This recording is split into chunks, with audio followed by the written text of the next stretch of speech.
بسم الله الرحمن الرحيم. اللهم لك الحمد على ما لم أزل أتصرف فيه من سلامة بدني،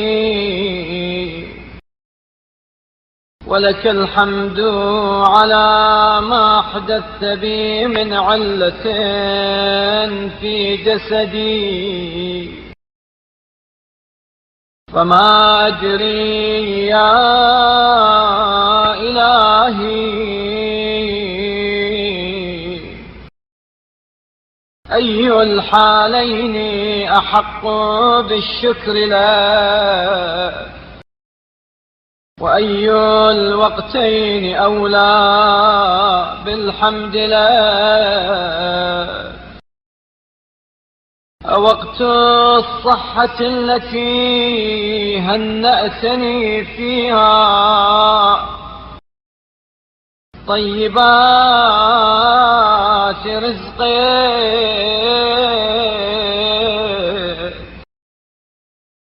ونشطتني بها لابتغاء مرضاتك وفضلك، وقويتني معها على ما وفقتني له من طاعتك. أم وقت العلة التي محصتني بها والنعم التي أتحفتني بها تخفيفا لما ثقل به على ظهري من الخطيئات،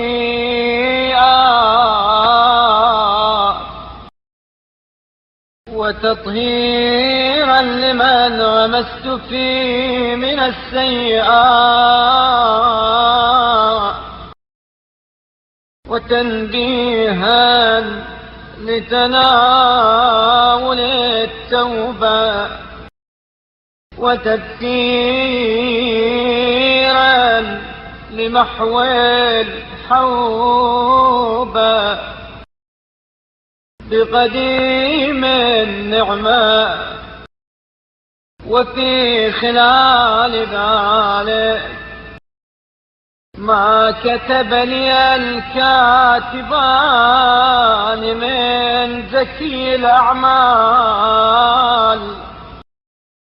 ما لا قلب فكر فيه ولا لسان نطق به ولا جارحة تكلفت، بل إفضالا منك علي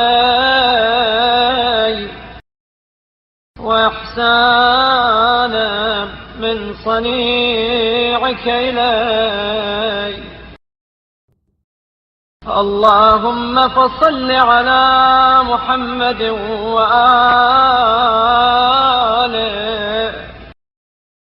وحبب إلي ما رضيت لي،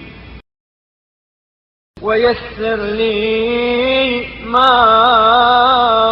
أحللت بي، وطهرني من دنسي ما أسلف، وامح عني شر ما قدمت، وأوجدني حلاوة العافية، وأذقني برد السلامة، واجعل مخرجي عن علتي إلى عفوك، ومتحولي عن صرعتي إلى تجاوزه وخلاصي من كربي إلى روحه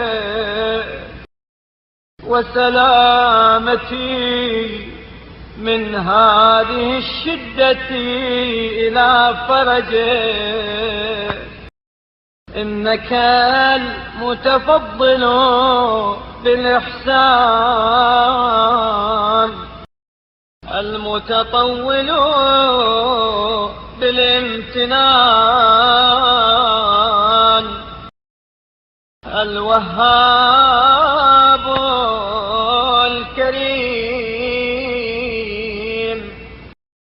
ذو الجلال والإكرام.